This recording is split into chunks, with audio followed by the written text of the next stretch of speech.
Hi everyone, it's Penny Black and Jill Foster here with a new PB&J card class, and this video is the first in our Merry Card Making Marathon where we are mass producing unique cards using sketches. So today's sketch is all about using our edger dies. So here is the sketch that I am using for today's cards. It's got the edger going along the bottom, but that can be adjusted up or down with the stamping above, or it could be below. Now this comes from a 2023 ebook, kind of giving it some fresh life. I will link that for you down in the YouTube description box below, as well as a playlist that has 13 more videos using those sketches.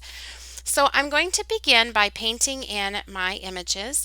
This stamp is from our Up Goes the Tree stamp set, and I am painting this in using our Penny Black liquid watercolor inks as well as our Penny Black paintbrushes. So I will list all of the exact colors used below as well as the paintbrush set that I'm using in today's video. I'm just dropping in the inks onto my palette. If you want any more information about our inks, how to use them, about this palette, all of that, I'll put a link for that video for you down below as well. So I'm just using 4 colors of ink today: vanilla, zinnia, pine, and grass. And this is a really easy way to paint poinsettias. So this was pre-stamped onto Canson 140-pound cold press watercolor paper using Memento Toffee Crunch ink.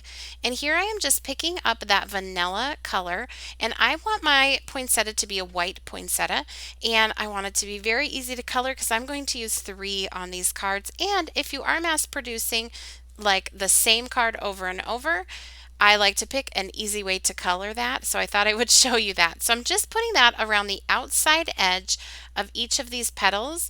Then I'm going back, I rinsed off my paintbrush, patted it dry, and I went back and just blended that with just sort of a damp paintbrush. I'm going to do the same here on these little petals here. And this just gives it a finished look, a little bit of a shadowed look, and it doesn't look like you just stamped it and didn't do anything with it.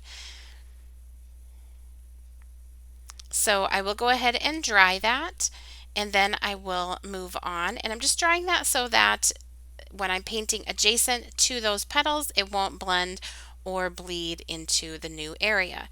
So next I'm going to do the leaves here, and I'm putting down the pine watercolor ink. I picked it up from the palette, put it where I wanted it to be the darkest, then rinsed off my paintbrush and just went back to blend that out using just a damp paintbrush.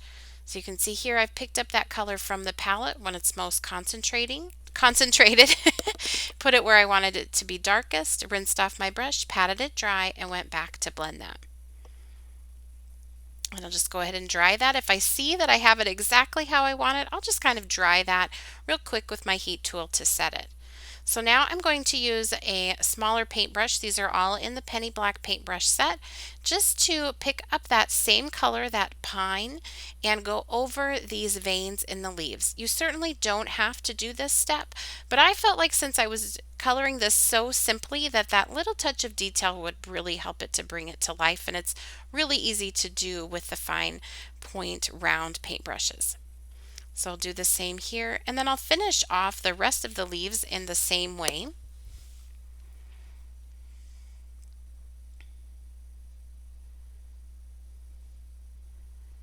Now for the center, I'm using that zinnia color. I'm picking it up from the palette, most concentrated, put it in a few spots, then I rinsed off my brush, patted it dry, and just blended it onto a few of those other areas, and you get some variation in the color that way. Can even dry it and go back and just darken up a few, and I love how that just gives some areas of light and dark to the center. Now for these leaves, which I've stamped several, but I thought I'd just show you one here, I'm going to use our color called Grass.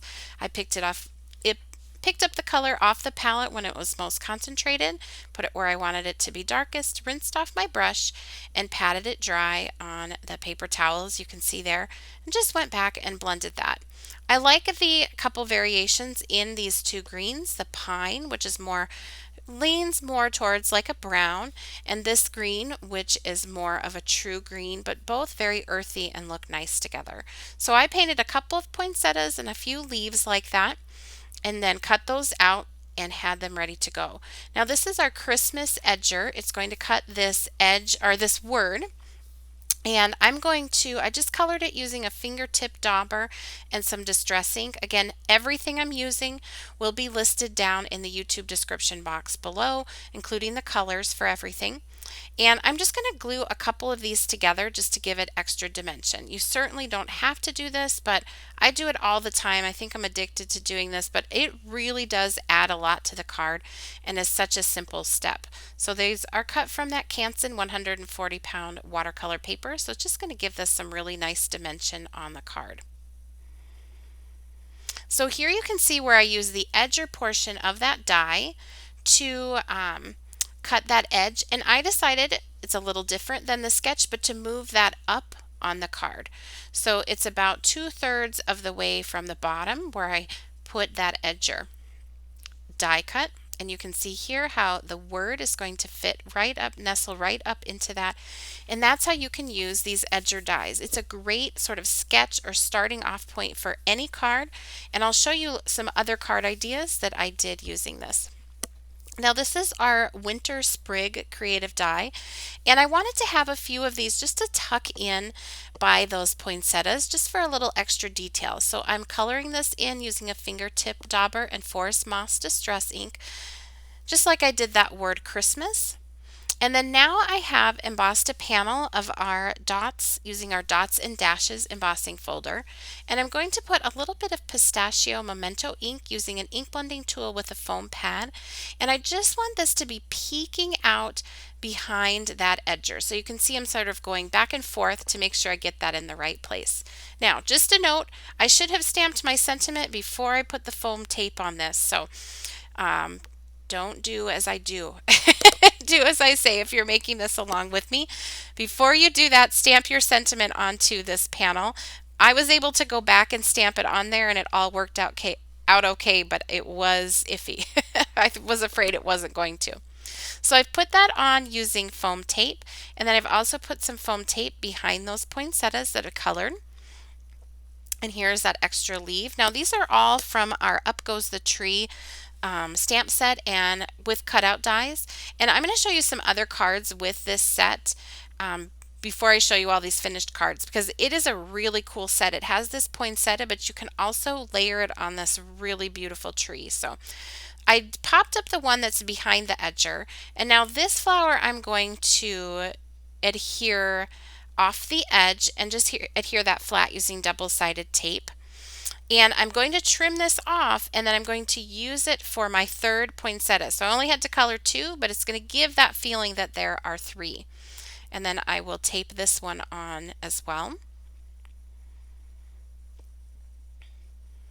And this card is actually quite easy to do. So it's a really fun one, and I think it's just really pretty and elegant. Fun to play around with tucking these leaves in different places.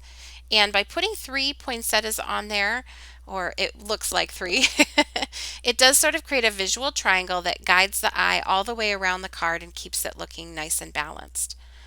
So I'm just going to adhere these down. This is just Scotch double-sided tape.